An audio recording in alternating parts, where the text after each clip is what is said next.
निवेदन करूंगा आपसे, कभी अपनी माँ का दिल मत दुखाया करो। जिसने कभी तुम्हें रोने नहीं दिया, उसका हृदय मत दुखाया करो।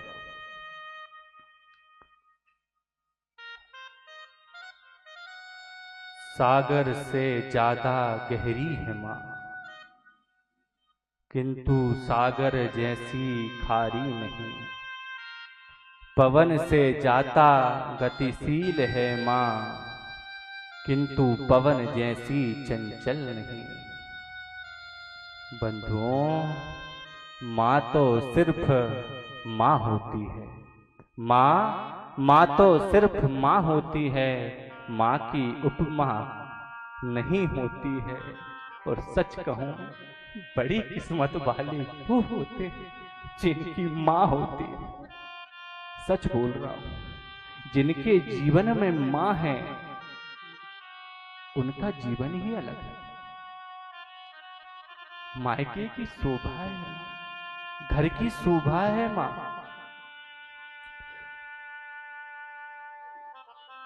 अरे हम जरा सा बोझा थोड़ी देर ढोते हैं तो 10 बार रखते हैं। उस माँ ने हमको 9 महीने ढोया है जी।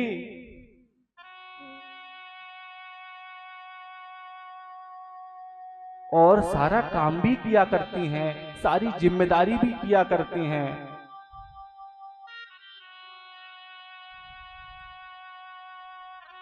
कभी कभी युवा पीढ़ी को देखकर बड़ा दुख होता है, उसी माँ का वह जी दुखा देते हैं। अरे खुद का ध्यान नहीं रखती माँ। माँ का कभी दिल मत दुखाया करो। आप एक बार माँ बोलकर तो देखो, माँ। मैं तो एक बात आपको कहूं इस मंच से, मेरी दृष्टि में माँ से छोटा कोई शब्द नहीं और माँ से बड़ा भी कोई शब्द नहीं। हजारों पुराण, हजारों शास्त्रों का अध्ययन भी कर लोगे आप, तो एक माँ शब्द की व्याख्या नहीं कर सकते महाराज। इतना दरिया दिल होता है माँ का। खुद भी भूखी होगी तो कह देगी कि अरे बेटा मेरा तो पेट भरा है। वो धन्य, वो साक्षात भगवान भी माँ के आगे हार जाते थे। बड़ा दुख होता है युवा पीढ़ी, आज अपने माँ का जी दुखाते हो जी। निवेदन है, अपनी माँ का हृदय मत दुखाया करो। अरे माँ की कदर उनको पता होगी जिनके जीवन में अब माँ नहीं। एक बार आप माँ बोलकर देखिए, माँ। मानो मुंह खुला तो कुछ अंदर बचा नहीं। अच्छा हो बुरा हो कुछ भी हो, हम माँ को निसंकोच बता देते हैं। और वो माँ सब कुछ छुपा देती है कि मेरा ही तो बेटा है, और उसी का हम जी दुखाते हैं।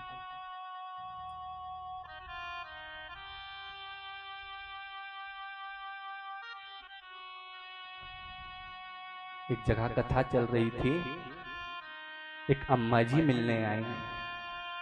अम्मा जी ने कहा, महाराज जी हम आपसे मिलना चाहते हैं। मैंने कहा आप आइए, हम आपसे मिलेंगे।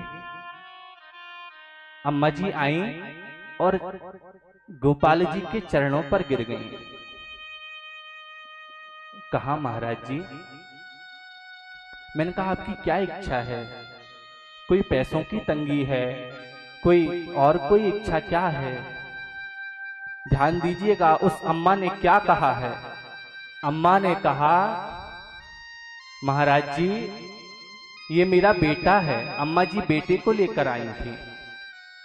महाराज जी ये मेरा बेटा है। तो कहा इसका विवाह नहीं हो रहा। बोले नहीं नहीं ये बात नहीं है।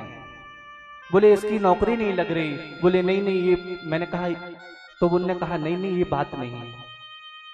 उस अम्मा के मेरे को शब्द आज भी भूले नहीं जाते। उसने कहा, धन भी बहुत है, दौलत भी बहुत है, सब कुछ है महाराज जी हमारे पास, बस बिहारी जी से एक ही आशीर्वाद की आकांक्षा है कि ये बेटा 23 साल का हो गया। ध्यान दीजिएगा, ये बच्चा 23 साल का हो गया है, पर इसने आज तक हमको माँ नहीं कहा है। इस बात का दुख है हमको महाराज जी, हमको धन दौलत का दुख नहीं है। 9 महीने उसी आस में रखती है कि एक दिन मेरा बेटा मुझको मां कहकर बुलाएगा। उस अम्मा के शब्द आज भी कानों में गूंजते हैं कि महाराज जी सब कुछ है हमारे पास, बेटा गूंगा है, बोल नहीं पाता। महाराज जी ऐसा कुछ आशीर्वाद दे दो कि हमारा लाला एक बार हमको मां तो कह दे। बंधुओं, क्या चाहती है मां आपसे? एक बात बताओ, ध्यान देना सुनने वालों, जिनकी अब मां नहीं रही, यहां देखिएगा, जिनकी अब मां नहीं रही,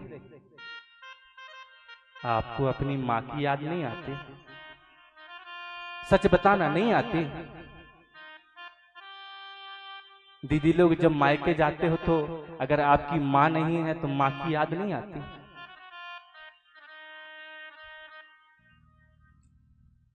हमको तो बहुत आती।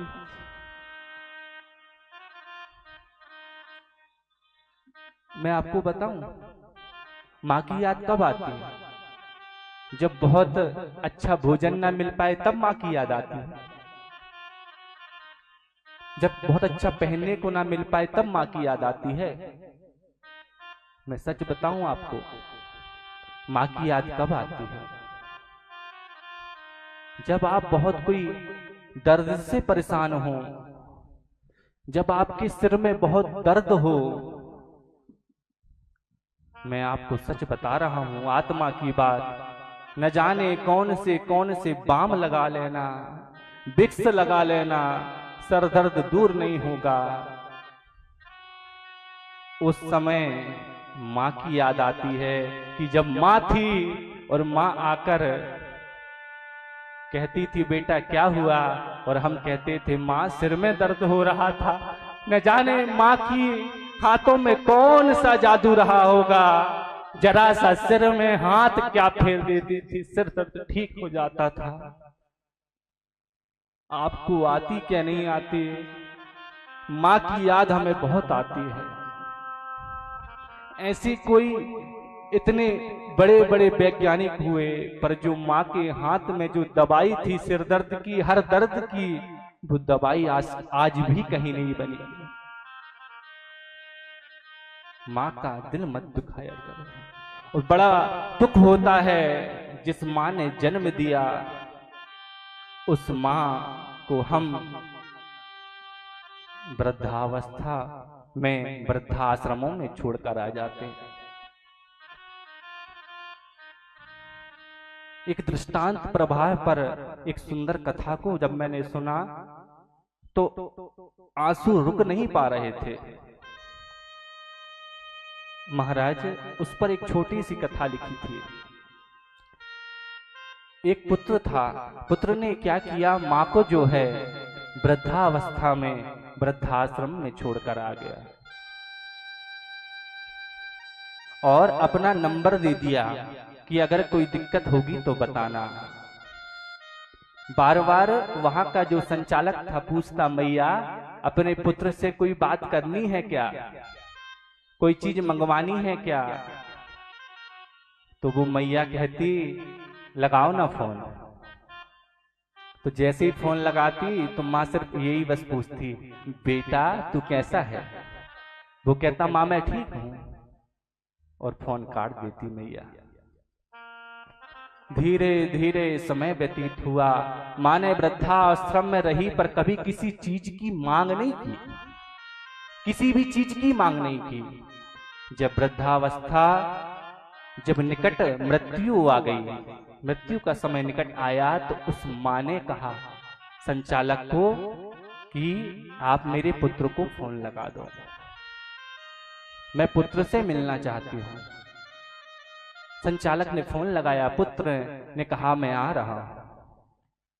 पुत्र आया तो मां ने कहा मां क्या किस चीज की आवश्यकता है? सुनिएगा, ध्यान दीजिएगा, मां के करुण शब्द सुनिए आप। मां ने कहा बेटा तू आ गया? तो बेटे ने कहा मां आपको किसी चीज की आवश्यकता है तो बताना तो चाहिए था, मैं तो पूछता था आपसे। मां ने कहा बेटा तूने हमेशा यही तो पूछा कि मां तुम्हें किसी चीज की आवश्यकता है, तू एक बार ये तो पूछ लेता कि मां तुझे बेटे की आवश्यकता है, तो मैं कह देती कि बेटा तू आ जा। चीज तो सब है यहाँ पर बेटा नहीं, और बेटा अब तो मैं मरने वाली हूं। पर उस मां के देखना आप करुण शब्द क्या हैं? मां कह रही है बेटा मेरा निवेदन है, इस वृद्धा आश्रम में तू एक वाटर कूलर लगा देना जिसमें ठंडा पानी आए, एक फ्रिज की व्यवस्था बना देना जिसमें बचा हुआ भोजन कुछ रख पाए, जो खराब ना हो पाए। बेटे ने कहा मां तुम तो अब मरने वाली हो, खत्म होने वाली हो, मृत्यु को प्राप्त होने वाली हो, फिर तुम ये फ्रिज, और मां ने कहा एसी भी लगवा देना, पंखा भी लगवा देना। तो बेटे ने कहा अब तो तुम जा रही हो मां, अब तुम्हें एसी पंखा कूलर की क्या आवश्यकता है? उस मां के शब्द तो मां ने क्या कहा है, ध्यान देने वाली बात और सीखने वाली बात। मां ने कहा बेटा मुझे तो आदत थी सहन करने की, जब तू पेट में था तुझे 9 महीने सहन की मैंने। तू पेट में बैठा बैठा लात मारता था तो तेरी मां खुश होती थी, तेरी मां को सहन करने की आदत थी। तू बड़े बड़े उधम करता था, तेरे पिता मुझे डांटते थे फिर भी मैंने सहन की। बड़ा हुआ, बहू के सामने तूने मुझे वृद्धा आश्रम में लाकर छोड़ दिया, तब भी मैंने खूब सहन किया क्योंकि मुझे सहन करने की आदत थी। पर एक बात कहूंगा मैं, सहन करने की तो आदत है, पर एक बात कहूं बेटा मेरे बेटे को सहन करने की आदत नहीं है। बेटा जो जब तू छोटा था ना, तू कल का खाना आज नहीं खाता था, तू कभी गर्मी में गर्म पानी नहीं पीता था, तू हमेशा ठंडा पानी पीता था। और भीषण गर्मी में तू क्या किया करता था? भीषण जब गर्मी हुआ करती थी तो तू एसी से बाहर नहीं निकलता था। मैं वृद्धा आश्रम में एसी लगाने के लिए, पंखा लगाने के लिए, वाटर कूलर लगाने के लिए इसलिए बोल रही हूं कि कल जब तेरा बेटा तुझे वृद्धा आश्रम में छोड़कर आएगा तो कम से कम मेरे बेटे को ठंडा पानी और कम से कम अच्छा साफ सुथरा भोजन तो मिल पाएगा। अरे अरे, और मां शांत हो गई। महाराज धन्य है मां जिस बेटे ने घर में रखा नहीं, मरते मरते जब जा रही है तब भी अपने बेटे का ही ख्याल रख रही है। धन्य है वो। और बड़ी शर्म आती है कि उस मां को हम घर में नहीं रखते। बंधुओं माँ का कभी दिल मत दुखाया करो। माँ बहुत अच्छी है।